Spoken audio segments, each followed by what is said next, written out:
the aids of added matter in disguise. Ideas ahead of time, dismissed with narrow eyes. Benefactor boy, dreaming about the world you can't deploy. Changing the system, but treated like a toy. Ideas misunderstood, but brilliance is his ploy. Benefactor boy, can't you hear his voice?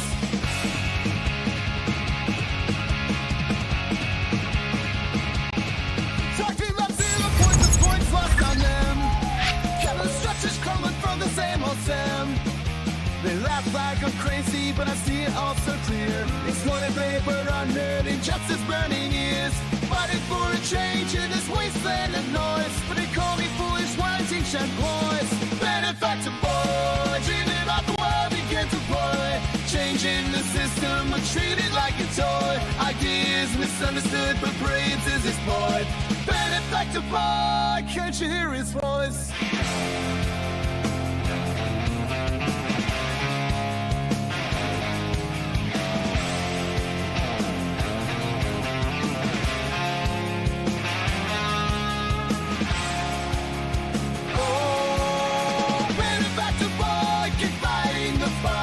Chasing revolutions in the darkest nights. A dreamer with vision beneath the laughter and noise. A future so bright waiting for the right choice. Benefactor boy, dreaming about the world he can't deploy. Changing the system, but treated like a toy. Ideas misunderstood, but brilliance is his boy. Benefactor boy, can't you hear his voice? In a world where innovation is stifled.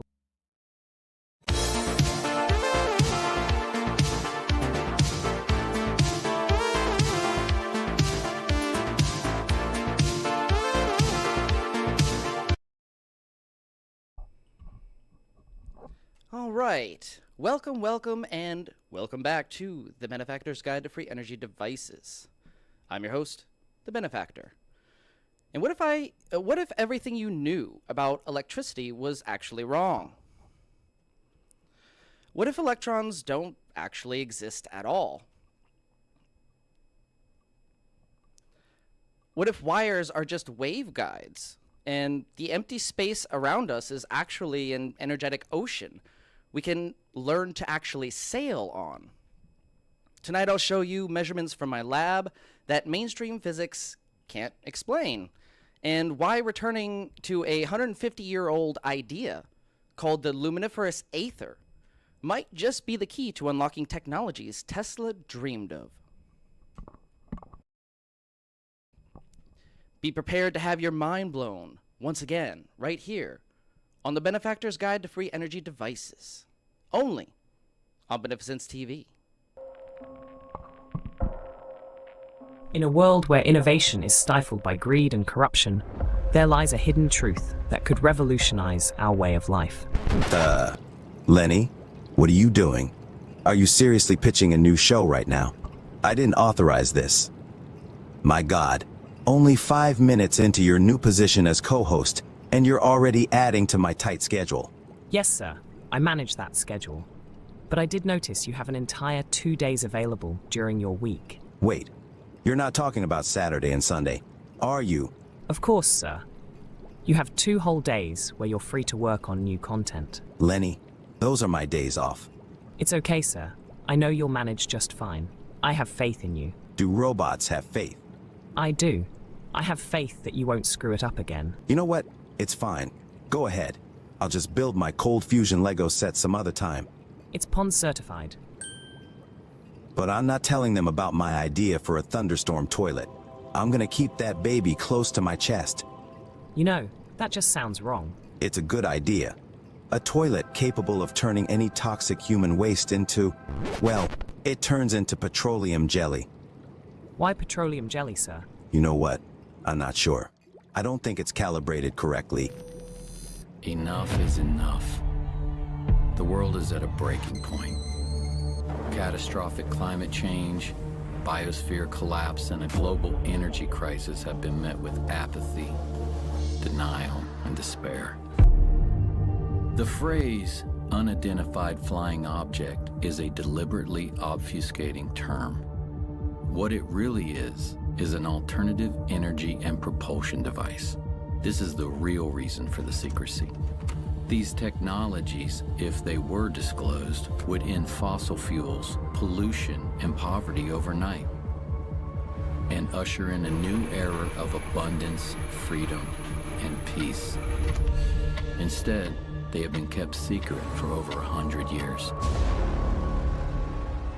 The more powerful the agency, the more powerful the group, the more powerful the cartel, the more they will resort not only to legal means, but to extra legal means to suppress their competition. I said pretty early on, the problem is suppression. It wasn't really how do I make a free energy machine. It's how do I not get suppressed? Because what's the point? Microscopic ball lightnings that when they discharge are tapping into that 0-point energy field and creating the motive force. Boom! That's why the concussion from the thunderclap is so huge. There's this huge amount of energy that's actually sourced from the vacuum energy. All the dots connected. This is what's happening, right? So we need to make the thunderclap engine. Imagine a future where clean, sustainable energy is not just a dream, but a reality. Discover the countless untold stories of free energy devices and the relentless battle against those who seek to suppress them for their own gain. Black shelving. So someone comes along, they offer you $20 million for your device, it's a corporation, they put it on a shelf. Boom. This power is something I have given my life for you the people. Uncover the shocking tactics used by energy industries to control the narrative and maintain their grip on power. You don't interfere with the big, powerful people. You don't put them out of business. They still have those 50-year leases on the lines and all the power transformers. The Environmental Protection Agency is a bit of a dictatorial police agency. A shadowy government with its own Air Force, its own Navy, its own fundraising mechanism, and the ability to pursue its own ideas of the national interest, free from all checks and balances, and free from the law itself.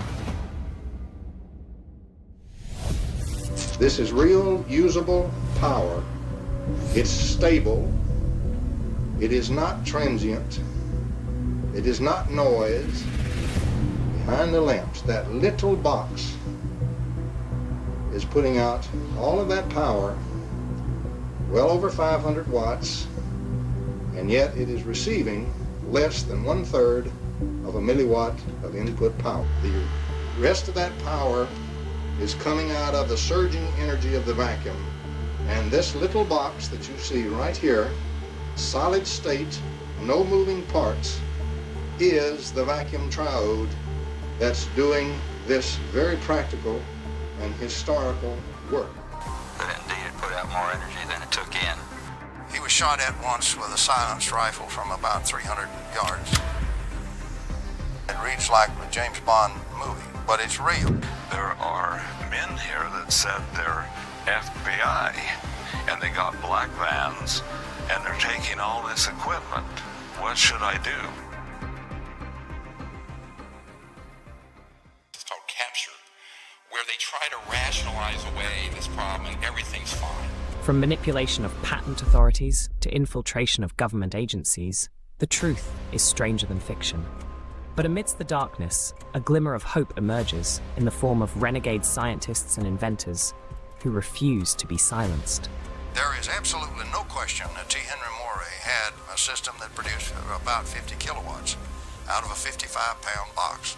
In the shadows of capitalism's dark secrets, join us on a thrilling new show. Get ready to be inspired, enraged, and empowered as we delve into the Benefactor's Guide to Free Energy Devices. Only on Beneficence TV.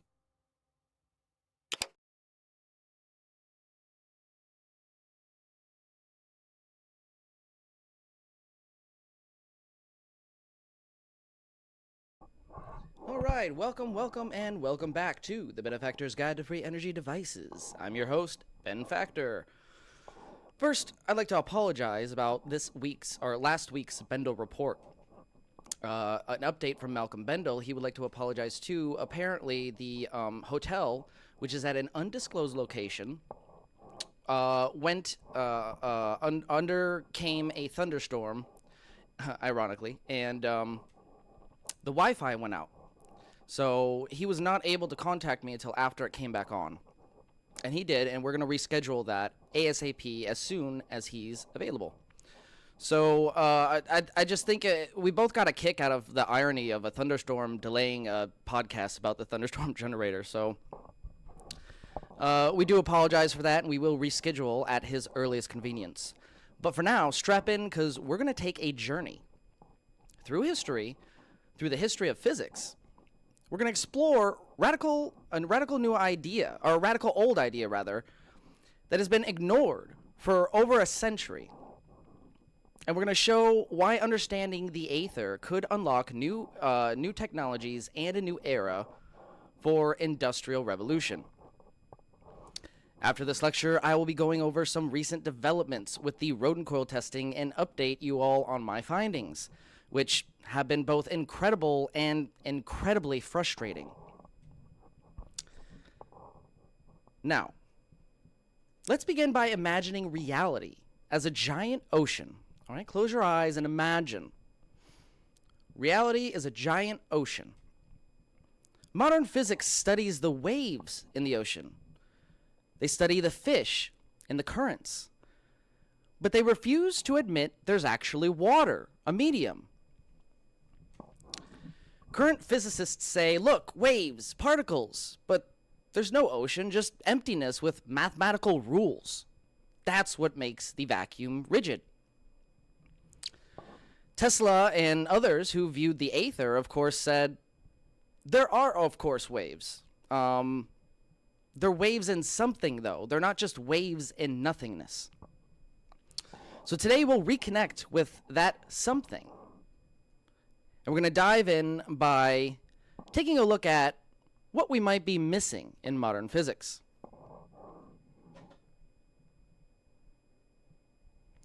Hey, Quintona. Blessings from Ireland, Quintona says. Appreciate that. Blessings from Michigan. The weather outside is frightful, but this podcast is so delightful. And since we've no place to go, let's talk about the Aether. So, think of like watching the ocean's surface, all right? You can see the waves, you can see the boats on the surface, maybe even the fish underneath the surface. But you're missing the water itself. No matter how much you study the waves, if you ignore the medium, that is the water, you'll never truly understand how the energy moves in the water. So the missing piece of our reality is the luminiferous Aether. The Aether is the medium that carries all waves: light, electricity, magnetism, and even gravity. The takeaway here is we're not just talking about electrons moving in wires. We're talking about disturbances in the force. Disturbances in the universal medium, that is, the Aether.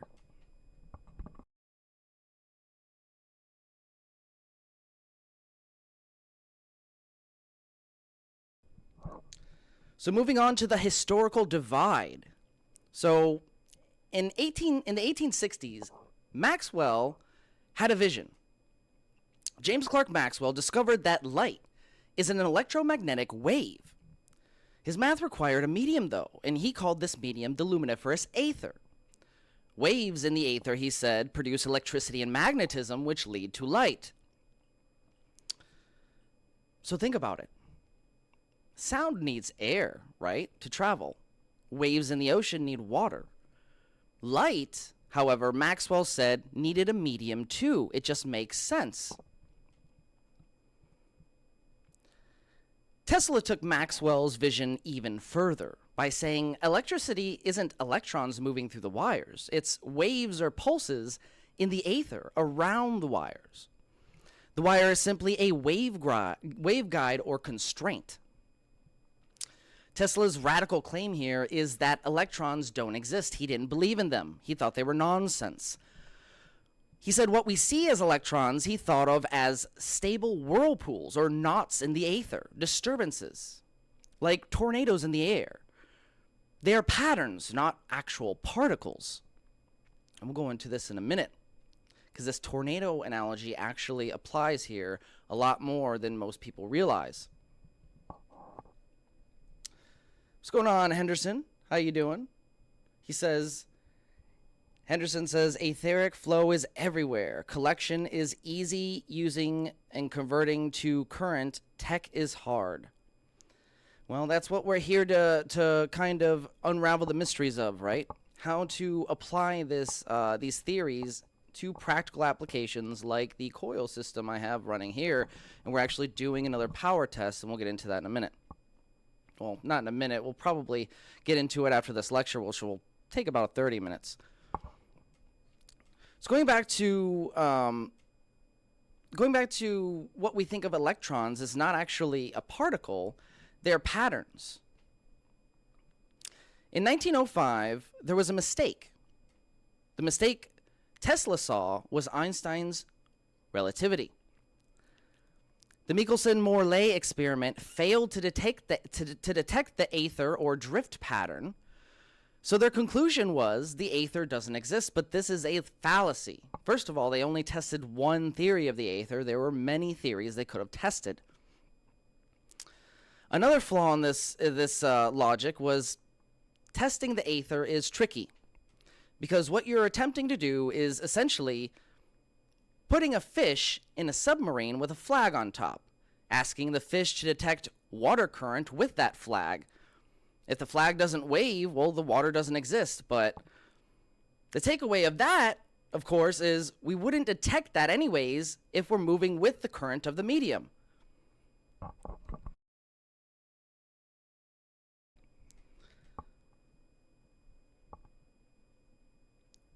But modern physics plays out like a house of cards without this etheric medium.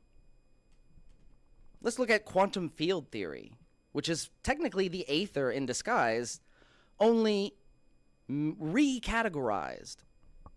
So, quantum field theory says that fields exist everywhere. Particles are just excitations of those fields. But the contradiction lies here.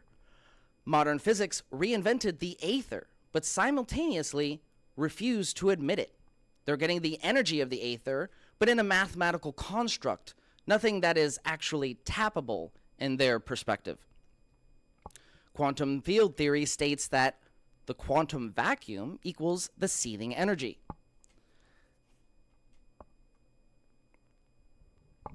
It says that virtual particles are constantly appearing and disappearing from nothing. The bottom line here is that they describe an active medium without actually calling it a medium. They call it empty space with rules. So why does this matter in a practical sense? Well, the quantum field theory says, don't touch the vacuum, it's just math. Aether theory is different. It says the medium is touchable. It's how nature works. The rules here are hiding the substance. So with this, we can kind of wrap our head around resolving gravity, right? Current physics is an embarrassment on this front. Quantum mechanics explains atoms. General relativity explains gravity and the larger cosmos. But they don't work together on a mathematical scale. Einstein's theory of gravity equals space-time bending as a rigid structure. The problem with this is that what is bending if there's nothing, right? Tesla even went one step further as to say, you know, if something isn't rigid and doesn't have structure, it can't even bend. So what are you talking about? So the aether here is that contradiction solution. Gravity equals pressure gradients in the aether. Matter is dense regions or whirlpools in the aether. They create low pressure zones around them. Other matter is pushed toward those low pressure zones. Think of current flowing through a wire from great potential to lower potential, trying to find the equilibrium, or still point. Nature's always trying to find that still point. So this push towards the lower pressure equals gravity. When an object falls to Earth, it's not being pulled downward because of gravitational mass in the conventional sense. Instead, Earth's mass disturbs the aether, creating a region of lower etheric pressure. Smaller bodies whose own etheric pressure are comparatively high pressure naturally move toward that lower pressure region, somewhat similar to how opposite poles attract on a magnet.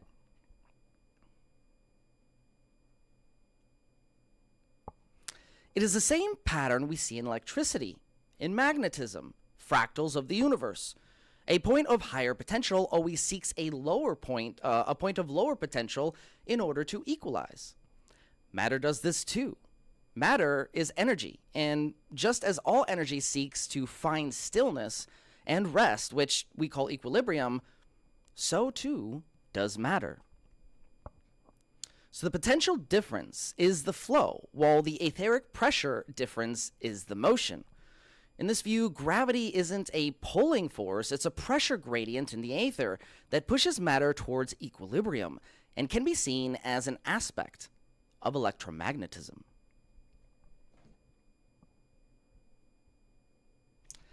Darren Henderson says vortex energy is everywhere. Yes, that's how energy flows in the universe.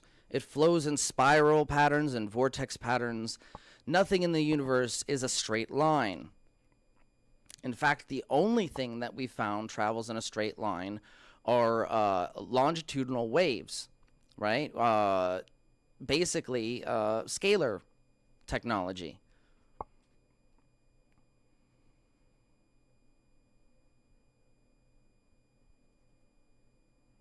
So there's no magic in curvature here. It's just fluid dynamics. Think of the aether as a superfluid rather than a flat mat where you have the analogy of a bed mattress or a sheet and then a bowling ball sitting on it. Think of it more of a superfluid, right? And displacement rather than bending.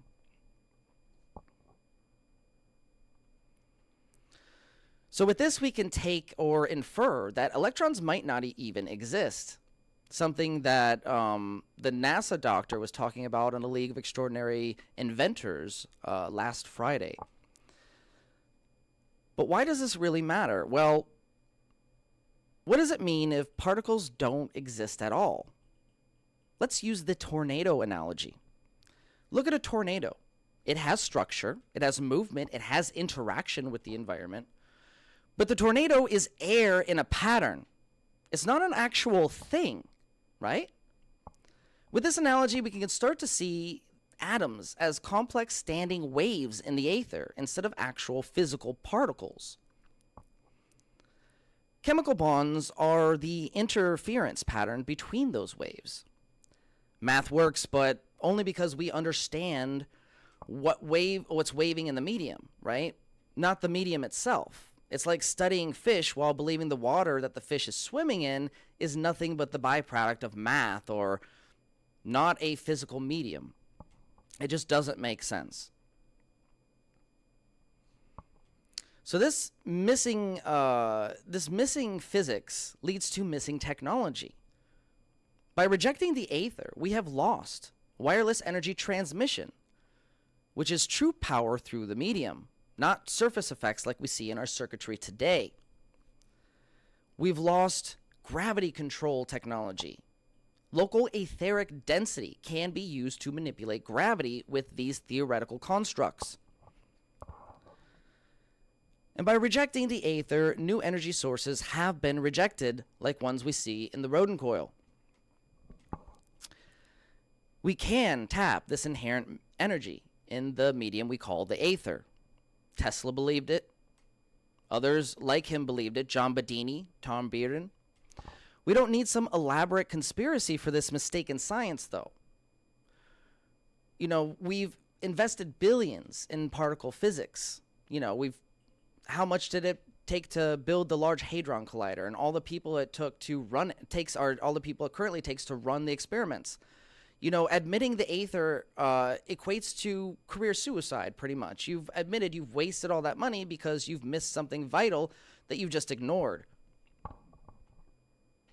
It's the same problem we see in archaeology when looking at newer discoveries regarding the dynastic versus pre-dynastic Egyptian culture theory, as purported by people like Ben van Kerkwijk, right? So it's like an embarrassment. You know, you've written up thesis, you know, you've gotten your doctorate off of that thesis, and it turns out to be wrong. It's kind of embarrassing.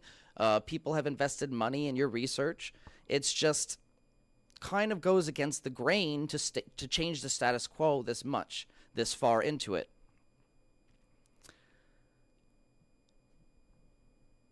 So some simple questions we can ask a physicist are these. If space is empty, what is waving in light waves, right? If space is empty, what is light using to propagate itself through? If matter warps space-time, what is space-time made of? Because it's not rigid. For something to actually bend, it needs to be rigid and have structure, both of which the vacuum does not. Something Tesla actually made fun of Einstein for in his space-time theory. So, ask a physicist next time if virtual particles pop in from nothing. What are they popping in from? Right? If we see virtual particles popping in from nothing, where are they coming from? They have to be coming from somewhere. So we can put the new model together like this. Primary reality equals dynamic energetic aether. Matter is whirlpools or standing waves in the aether. Light equals transverse waves in the aether. Electricity, longitudinal pressure waves in the aether. Gravity, pressure gradients in the aether. Magnetism is circulatory etheric patterns. So the main takeaway from this is one medium, different waves. There's no magic, no magic here, right? Just real engineering possibilities. One fundamental force of nature, electricity. We use it constantly. To think nature doesn't do the same would be arrogant of us. So the immediate implications of these theories is, you know, particle accelerators aren't really doing anything but smashing patterns, not particles. Which, when you think about it that way, it's like we are wasting a ton of money.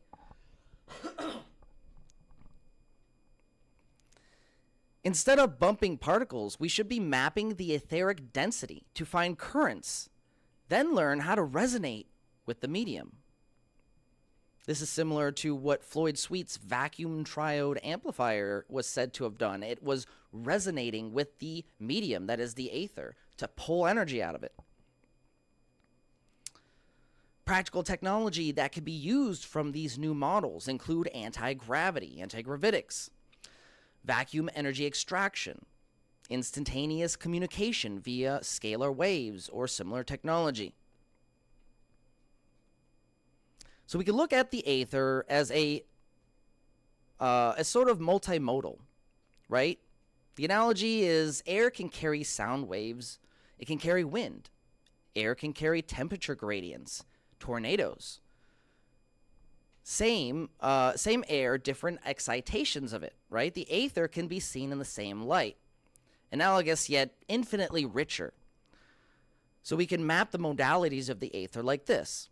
Electricity and charge are longitudinal waves, or what Tesla's pressure pulses are, impulse technology. Light are transverse shear waves, as seen in Maxwell's EM waves and his equations. Magnetism is circulatory vortex flow. Gravity is the pressure gradients along those flows. Matter and particles are standing waves of combined vortices. And chemistry is simply the interference of multiple waves.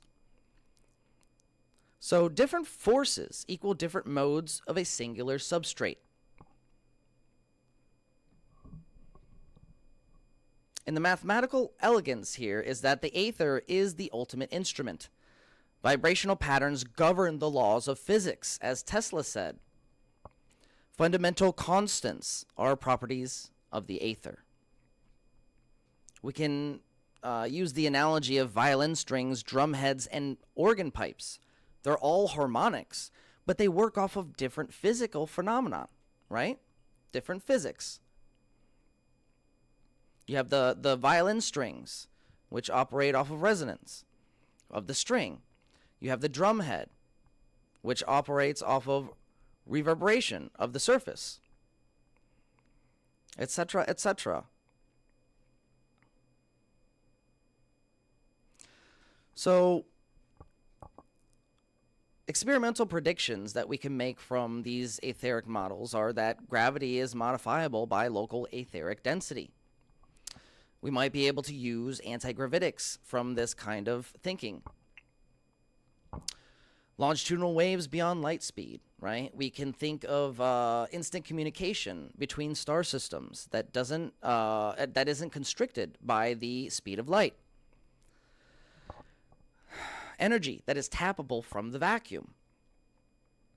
Remember, Richard Feynman and even others like him, like Albert Einstein, said there's enough energy in the empty cup, in the empty cup of coffee, an empty coffee mug. There's enough energy in that coffee mug of vacuum energy, enough energy to boil all the world's oceans. So that's what kind of energy density we're talking about here. We can extract a lot of energy from the vacuum if we learn from these models.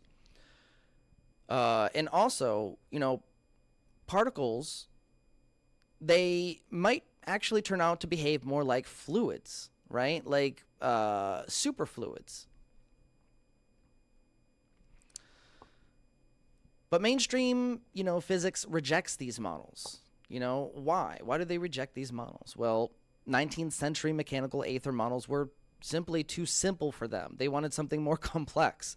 People are always thinking, like the more complex the solution, the more right they are, and that's kind of a fallacy.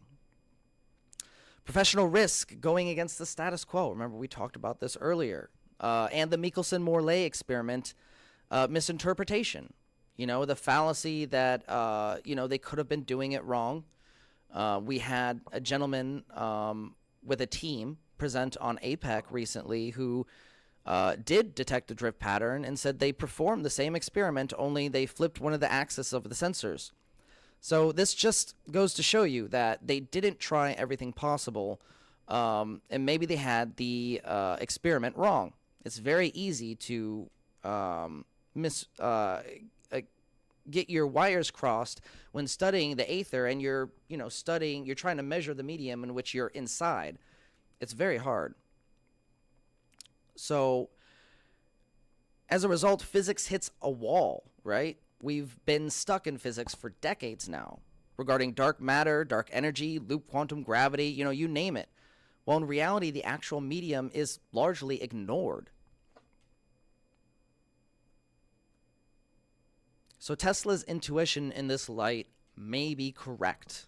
Electrons might just be behaviors. They might just be self-contained fields of potential themselves and not actually particles. Gravity and electricity gravity and electricity are connected.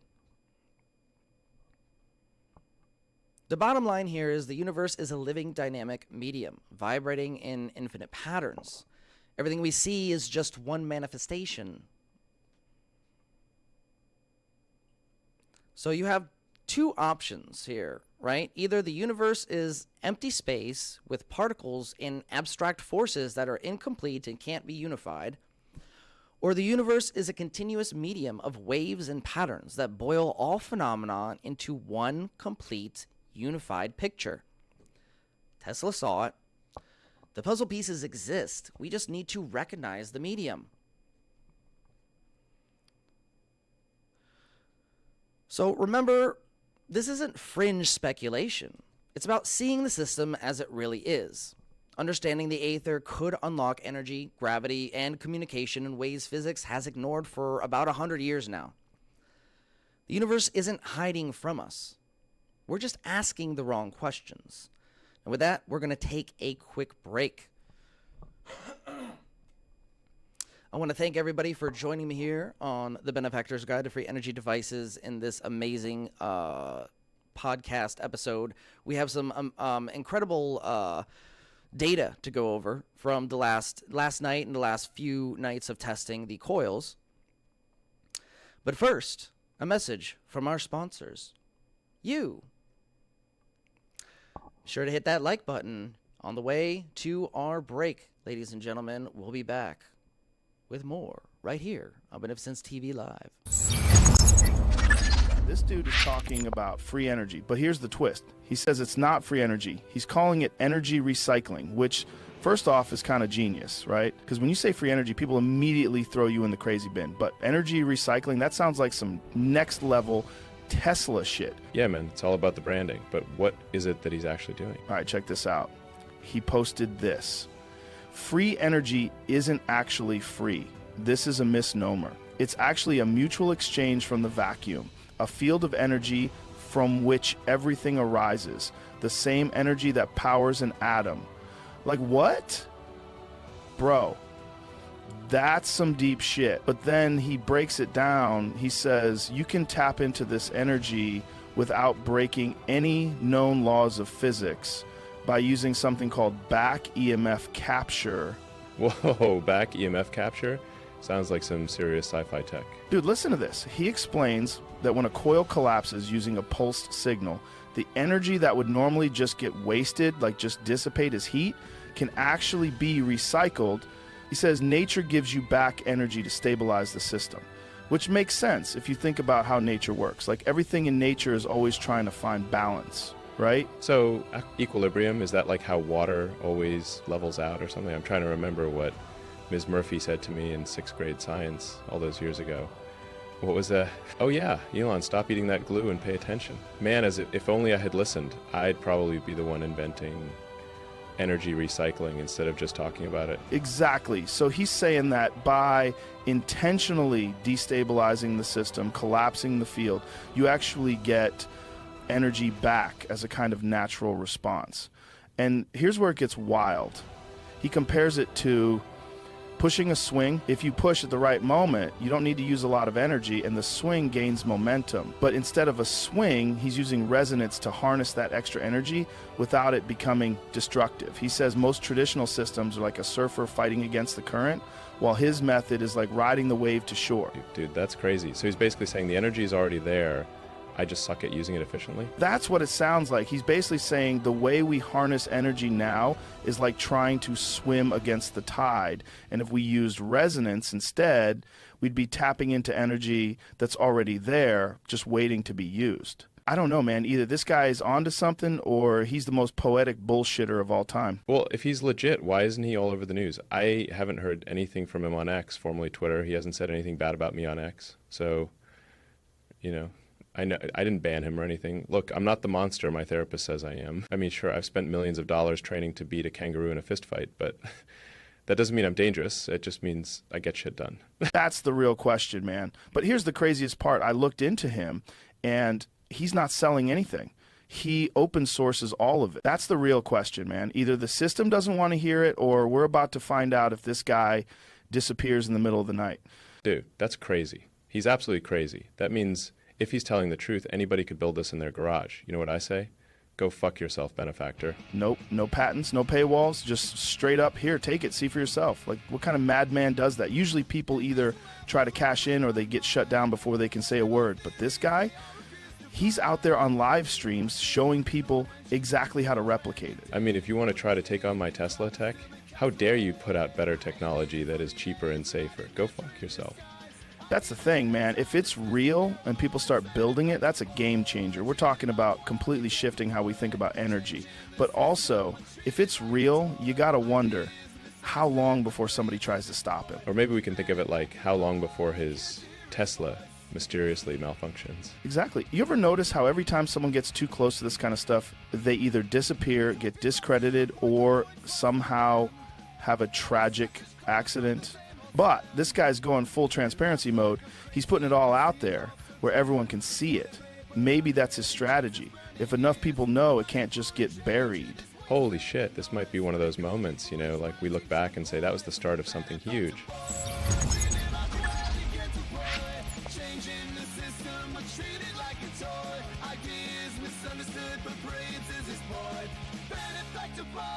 Can't you hear his voice?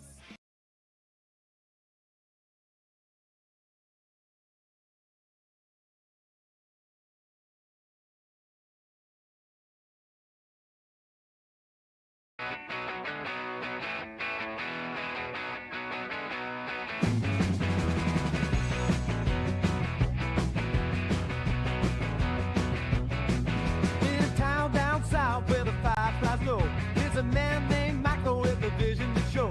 Billy told to go, he's got the spark, dreaming of a future that'll light up the dark. But on the other side, Bill Nye's on the rise, because that old charts, he's got down all the lies. And it just fits, it's all in the map. You can't pull from the ether, you're just chasing a path. But oh, Michael's rising like a morning sun. With the power of ether, he will be outdone. Now stand up and shout, let the truth be unfurled. Feel the energy flow, let's change the world.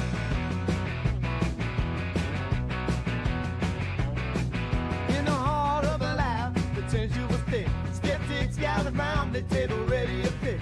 Chose your fruit, fed neck, the taste beer, and I find the stream. You're just chasing a spin. But Michael smiled by with fire in his eyes. Just watch as I spin, let the naysayers cry. Go spin fast and a heart full of fight. I'll show you the power that's hidden inside. Oh, Michael's rising like the morning sun. With the power of ether, he will be outdone. Well, stand up and shout, let the truth be unfurled. Feel the energy flow, let's change the world.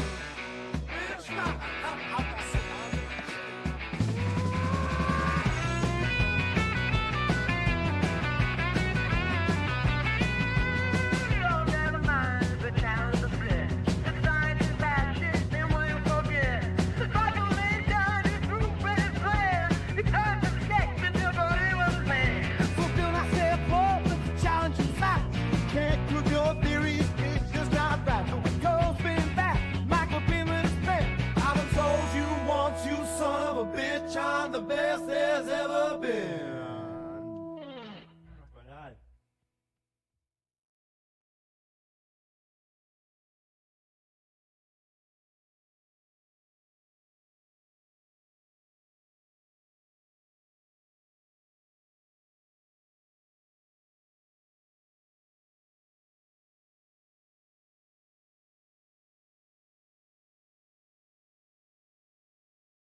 They came to claim our world.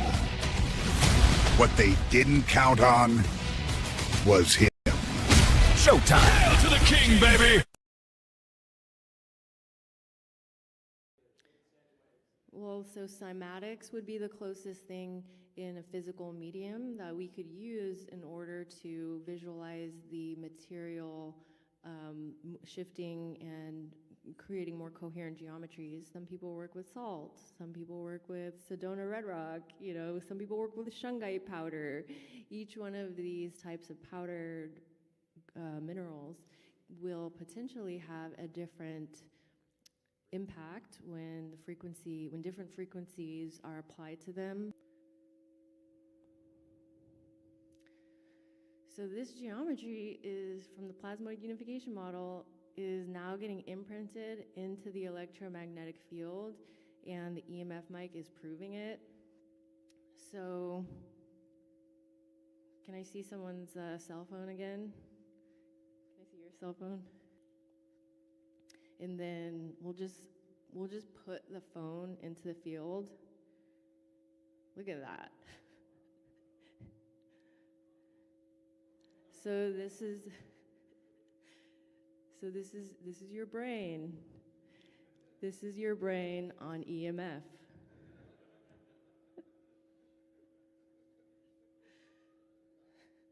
don't do EMF. Just kidding. You can do it. Just, you know, create some boundaries. Right. Yeah. Yeah, nothing new under the sun.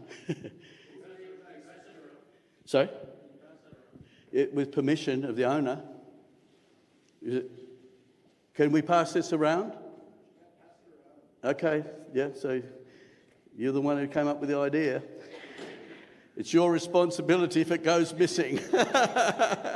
It's such a special thing, and I have to thank the Matsumoto family for entrusting it with the project. Far in the universe, nuclear collapses very often take place by the gravitational force after stars consume their fuel. Since the electromagnetic force is about 40 orders stronger than the gravitational force, it should be easy to induce similar nuclear collapses by the electromagnetic force in laboratory. But we never knew until now how to do that. Recently, the author, Dr. Takaaki Matsumoto, discovered a nuclear collapse which was induced by the electromagnetic force in laboratory during studying the mechanisms of so-called cold fusion phenomena. Several kinds of nuclear reaction which were directly induced by the electromagnetic force, called electronuclear reactions, ENRs, were found so far to occur in a special state of hydrogen clusters called itonic clusters, or micro ball lightning. The nuclear collapse was one of the most remarkable reactions among ENRs, called the electronuclear collapse. Furthermore, very amazingly, completely broken materials by ENC were found to be regenerated to thin tubes and films of conventional elements such as carbon, oxygen, and iron. The latter process is called electronuclear regeneration. So those are your crenellated spheres? Okay, on the subject of the crenellated spheres. In several systems, if you have, at the bottom of a yin vortex, you are, in my view, at that point, you're twisting the ether in such a way that at that point, it starts to unravel matter. So in my presentation, I showed you this structure where I placed a Marsa gas, which has a special component in there, which is released when you burn the gas, and that produces this magnetohydrodynamic structure, and it has a vector down to a point where there's like, it's a torsion field, and it has a focus where in the structure of the physical vacuum at a quanta scale on a toroidal level above, there's the interaction between that vector and the toroidal vector of the structure of the physical vacuum above, okay? And at that point, it literally unwinds matter, and that's the yin pulling force. It desires to take from the environment to create life, okay? So that is disrupting matter. Now, any matter in that position will have the hidden matter within the energy ripped from it. And this is what Nina Kalugina was doing when she was using Psi-Force, which we have the capability to use. She was able to move material around, but she was also able to stop the heart of a frog and restart the heart of a frog with her intention through her hands.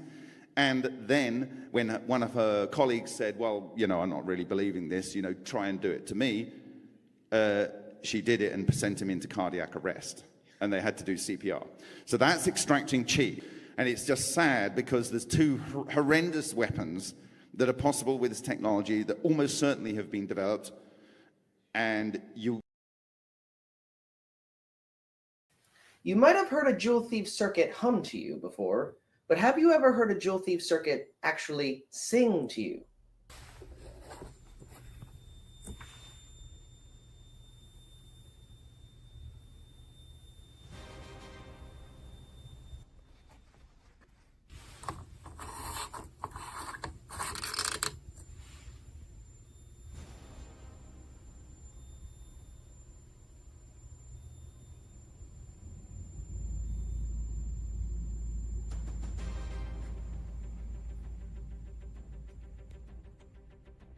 This is energy recycling. 15.5 hours of continuous power compared to just 2.5 hours off of a standard inverter. While this traditional inverter already maxes out at 88.5% efficiency, we're breaking every limit with my Vortex coil system. This standard DC to AC inverter will only run for 2.5 hours on 12.2 watt hours of energy, But my system provides energy for a whopping 15.5 hours off of the same 12.2 watt hours. That's over 6 times more efficient. Not only that, the system will keep powering my lights well past 12 volts on the battery. This isn't just an upgrade, it's a new industrial revolution. This is the energy of the future, and you are powering it. Imagine a world where energy is infinite, where the power to fuel our lives doesn't come from burning the past, but from harnessing the future. This is the breakthrough that changes everything. 0-point energy, the power of the universe itself, unlocked, and you are the reason it is possible. While the world sleeps, you're awake.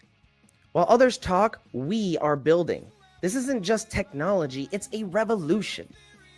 And it's happening right now, powered by you. So thank you so much for joining me here on Beneficence TV and supporting our goals in open sourcing 0-point energy technology and disseminating all forms of forbidden knowledge.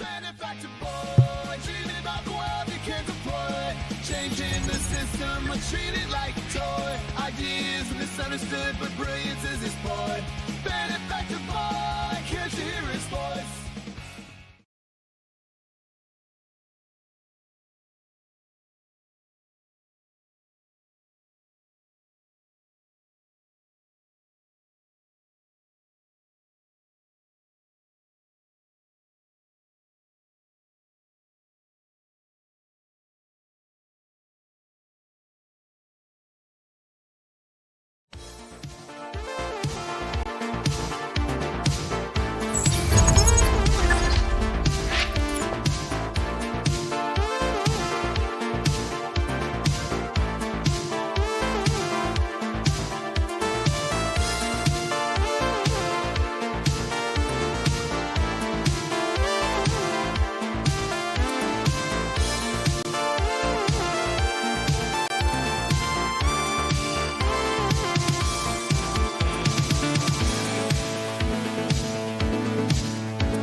Alright, welcome, and welcome back to the Benefactor's Guide to Free Energy Devices. I'm your host, Benefactor. And now we're going to get into some updates on the Lightning Thief, measurements that I specifically took last night and over the past few days. So, these measurements showed really interesting things, but really frustrating things at the same time. And here's a simple breakdown. Across all tests, we specifically tested a resistor between ground and earth of the battery. We tested capacitors, specifically Ian's cap bank, much thanks to Bog Irish for that cap bank. We took scope readings, and one pattern was consistent.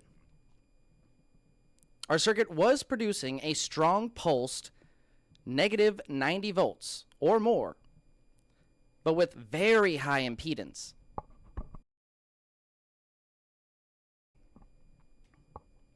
This means it creates real voltage, real electric pressure, but only in small amounts of steady current.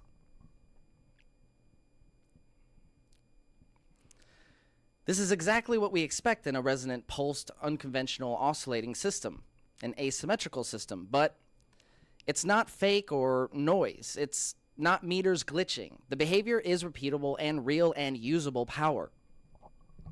That's the very good news. We saw a negative 88.8 volts. That's like having a garden hose that somehow creates a fire hose pressure, right? It just shouldn't happen, but it is. We connected our probe to a probe ground to the earth, right? We have the this little grounding wire I have for the wall socket. specifically for grounding yourself to Earth to prevent static discharge. So we grounded the probe to Earth. The system was grounded to Earth as well.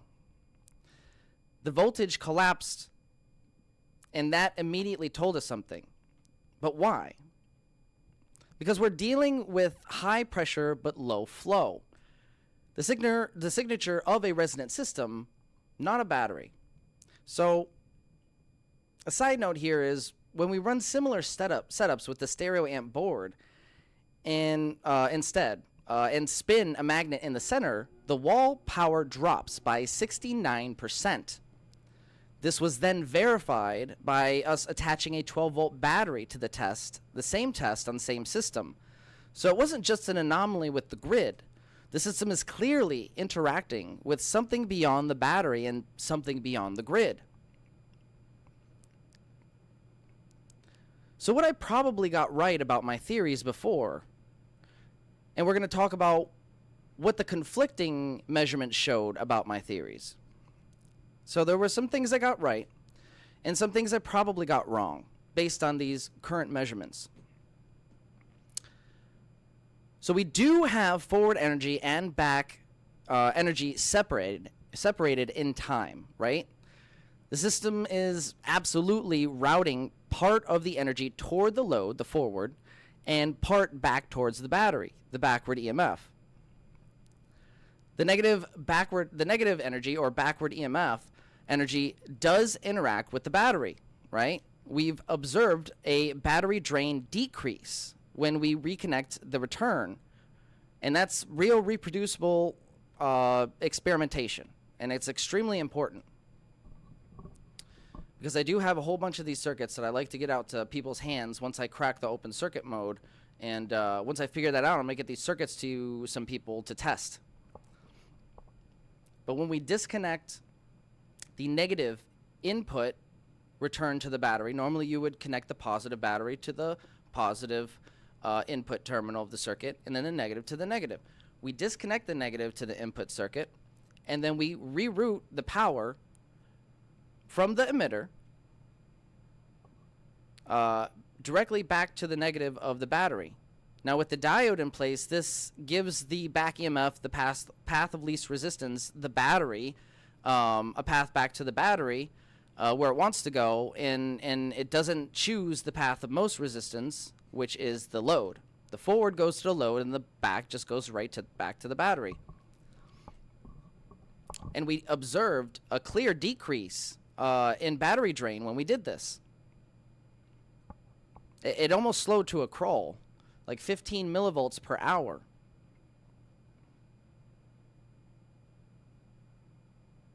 So this is extremely important data to consider when going forward. My idea of synthetic AC, or a pulsed bidirectional behavior of the system, is supported by this data as well. You know, the scope shows mixed polarity, positive and negative at the same node, which is a classic sign of pulsed AC-like waveform made from DC. Also, what I probably got right is my theory of making somewhat of a field bridge between the two between the two effects. The synergy effect might be creating a field bridge created by the back and forward pulses, right? And it fits this behavior because, you know, if you think about it, when the forward current and the backward current are separated at the diode, the effective synergy between the forward and back should theoretically be lost, right? But no, and we'll get into that in a bit, because that was a big question of mine. Okay, like if we're destroying the synergy between the two back and forward at that diode, what's actually creating the pathway back, you know, to complete the circuit? Because the forward doesn't have any clear pathway back to the circuit. It just dissipates back into the load. its negative, or its pathway is to the positive terminal, not the negative terminal. That's where it originated. The forward, remember, the forward motion of the current is originating from the negative terminal, not actually going from positive to negative like we view in conventional flow and building circuits and stuff. So we have to think about it a little bit differently, and I'm doing that, and I'm having questions about that, and these readings kind of give credit to the field bridge theory, especially if you think about current as less of particle movement and more of like how the NASA doctor on our episode Friday was describing it as, self-contained fields that are oscillating together and then propagating in a specific direction. And we'll talk about why that makes sense in a minute. But first, I want to... one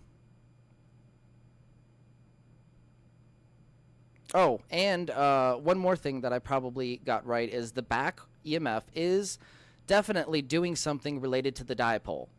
Not perfectly preserving it, but it's definitely not doing nothing. It's probably basically just barely touching it, is what my opinion is, because we're not giving it that clean, smooth return. It's a dirty return. So what the data actually challenges about what I thought about the system is we are not fully preserving the dipole, and we're probably just barely partially touching it.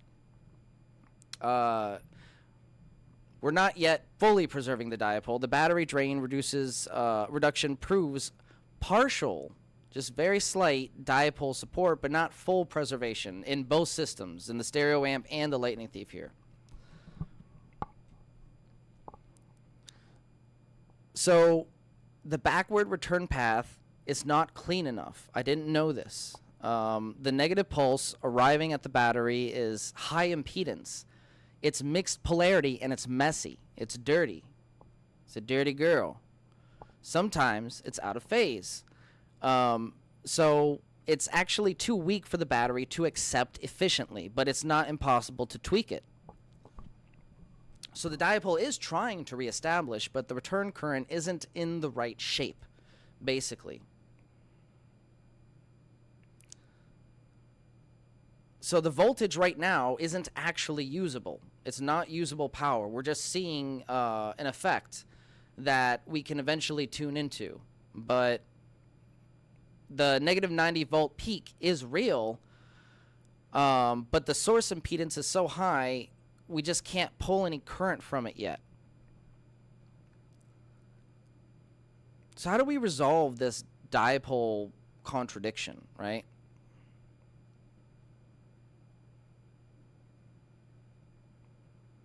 So we are apparently partially preserving the dipole. Not a lot, probably just touching it.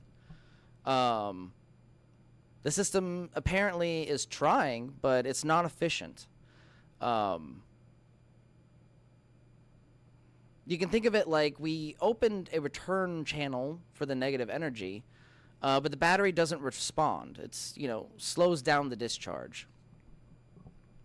The waveform returning is not shaped in the way the battery can fully accept. So some dipole restoration happens, but not enough to claim full preservation or even partial preservation in my honest opinion. I think we're just touching it. I think we can do a lot more. So I think there's a lot of room for improvement here in these systems.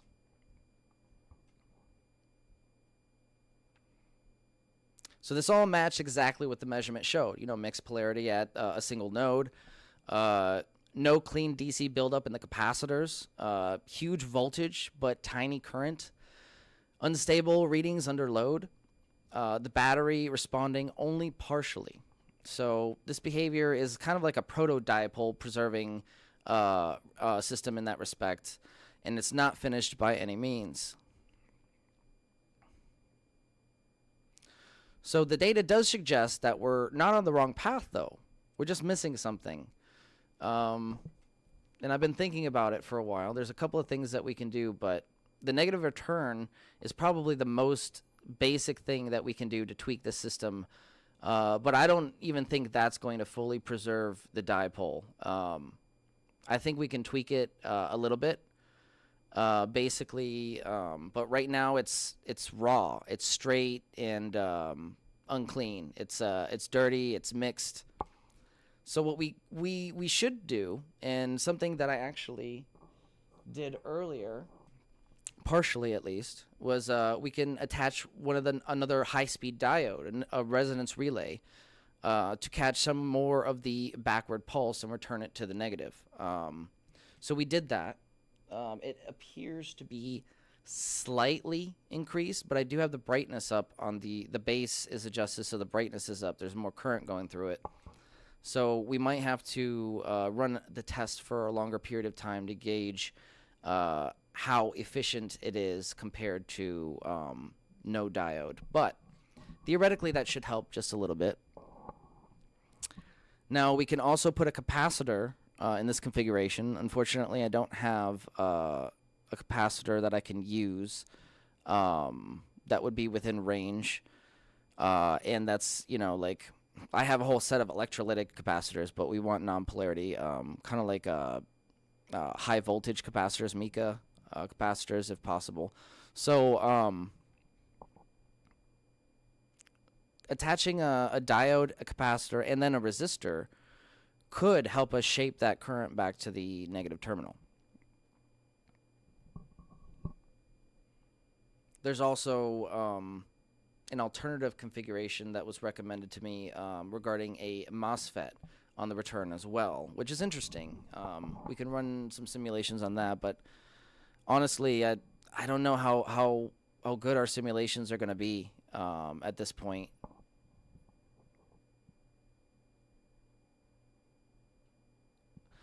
But all the data emphasizes something that Tesla, Bedini, and Bearden all emphasized, right? It suggests those key points that they all talked about. The dipole stays open in our system when the return energy is conditioned and timed.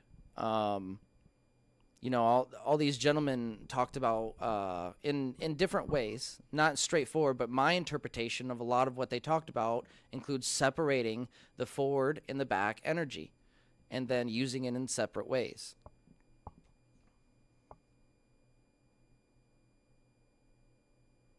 So our measurements do point to this missed step.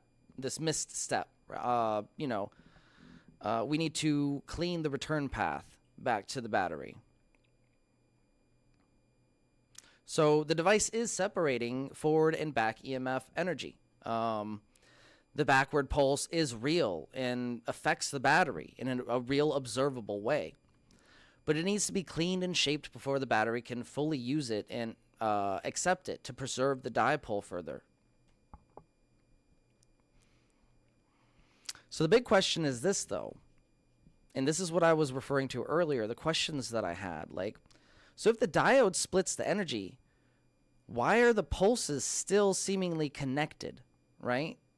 Why are we completing the circuit? How are we completing the circuit? Because the back EMF is coming from the coil. It's not coming from the battery. There's no clean return path for the forward to return to the battery. So why are we actually getting the circuit powering on at all? And that was a big question I had today, one that actually cuts right to the heart of Tesla and Bearden's whole philosophy, to my surprise, when I did some digging. So I'll emphasize the question again. I'll reiterate it, just so there's no confusion. My question was, if the diode splits the forward energy from the backward energy, remember we have that synergy effect, the synthetic AC that's driving the system. If we're splitting that at the diode, then why do the two still depend on each other and act as if they're connecting the circuit? And the second question is, why can't I just rectify that pulse like normal AC and be done with it? Put it in a cap bank and dump it back into the battery or into another load? Because every time I've tried, I can't. So let's think of a normal circuit. Once you put a diode in the way, that's it. The current path is physically separated. So we think the forward pulse goes to the load. The backward pulse can be rectified. Done deal, problem solved. Well, that's not this system. The two are still connected even though they're separated. And again, this goes back to thinking of electrons less as particles and more of as independent fields of potential energy that are oscillating with each other and propagating in a specific direction. This really helped me visualize that, the way the system functions, just based on these observations and measurements. So we can't rectify the back EMF and just dump it back into a cap bank. Not in the traditional sense. We've tried a full bridge rectifier. It doesn't work. But what I've discovered today explains exactly why a full bridge rectifier kills the effect and why a single diode still lets the system breathe as independent energy but connects and acts as one, even though they're acting independently.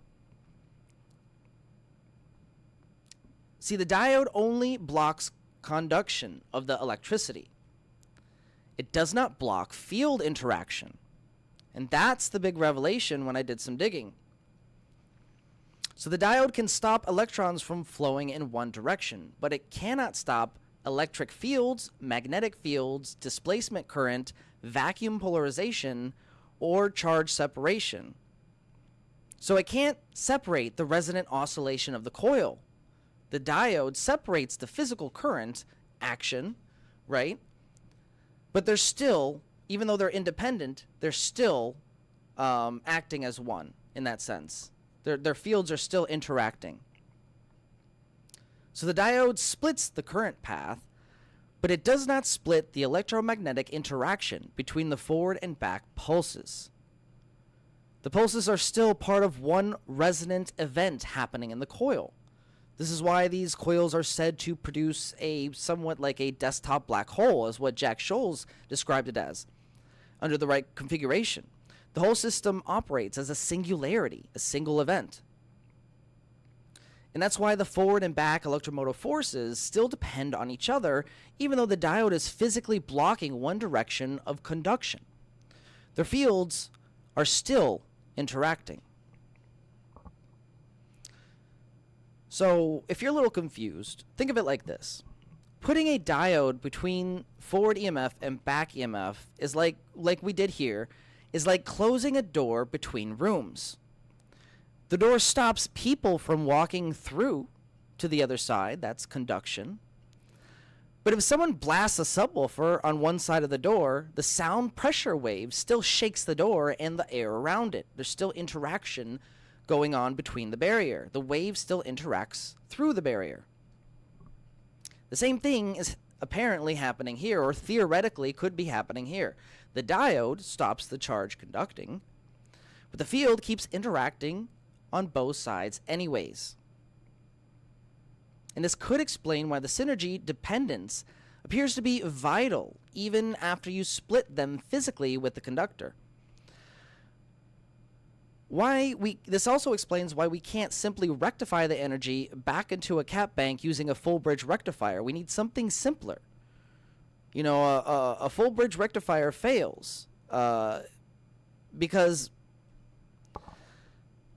it forces every pulse into a conduction event, forward and backward, and it kind of screws up our oscillation. It screws up our resonance.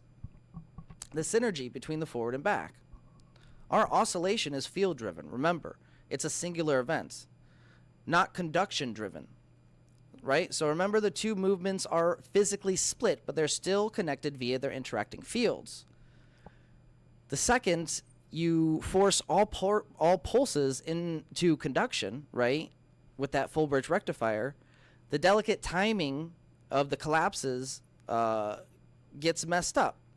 The negative pulses no longer are able to form, and the high Q resonance dies instantly. And essentially what this means is the whole effect of the system disappears. The bridge basically smashes the bubble we're trying to harvest energy from. So then why does a single diode work? Well, a single diode is, you know, a single fast diode lets the pulse flow cleanly, right? It blocks the backward pulse from discharging into the load, but it still lets the backward field interact. And that's the real magic here. We're only rectifying the conduction while still preserving the field relationship between the two pulses. This keeps the resonance alive, keeps the synthetic AC oscillating, you know, keeps the dipole from collapsing instantly. So this, in turn, lets you scoop off some of the back EMF, backward energy.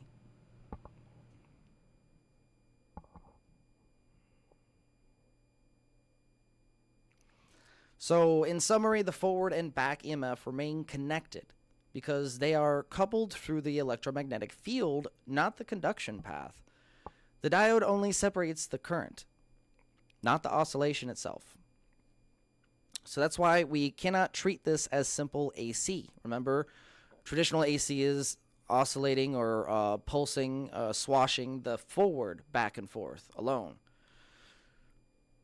This is a pulsed system between two different, between positive and negative energy. You can't shove it through a bridge rectifier, right?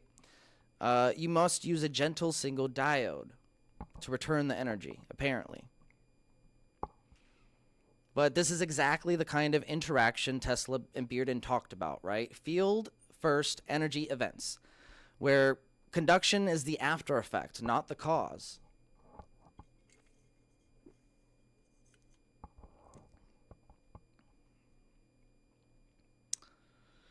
All right.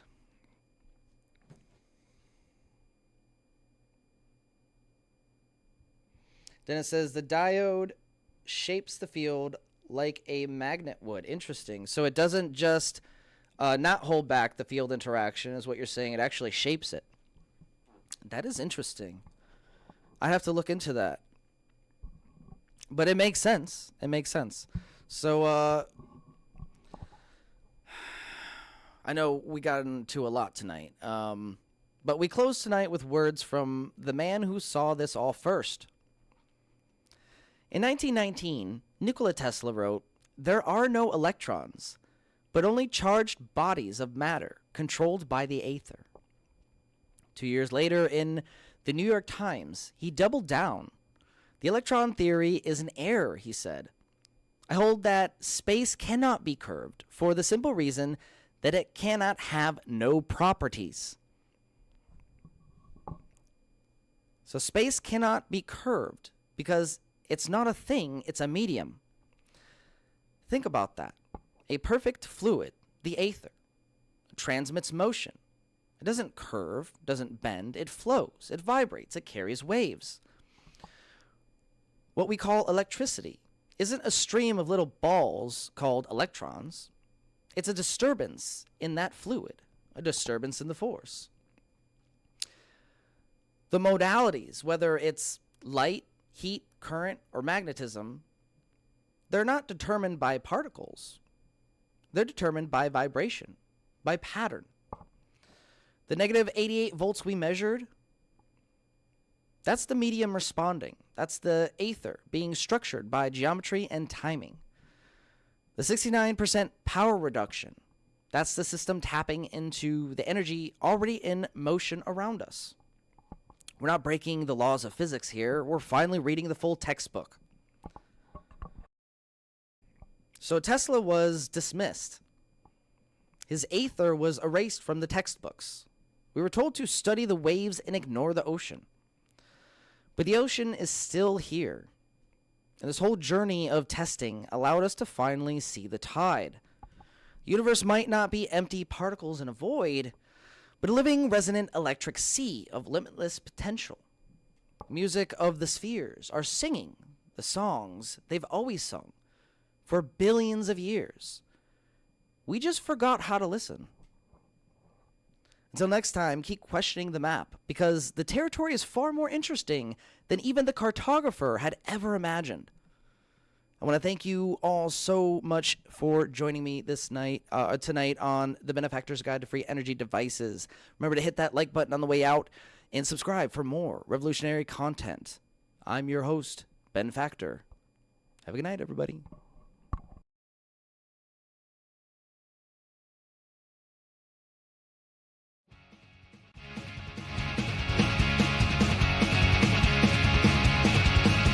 In basal lamp alone with my mind. Stable theories, they all refuse to find.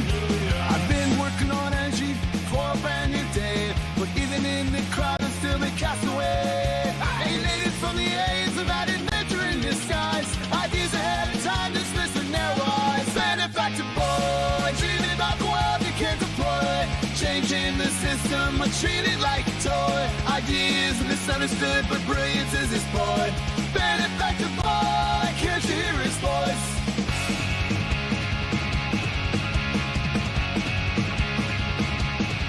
Talking left to the point, the points lost on them. Kevin structures crumbling from the same old sim. They laugh like I'm crazy, but I see it all so clear. Exploited labor under injustice burning ears. Fighting for a change in this wasteland of noise. But they call me foolish, whining shed boys. Benefactor boy, dreaming about the world you can't deploy. Changing the system, but treated like a toy. Ideas misunderstood, but brilliance is his boy. Benefactor boy, can't you hear his voice?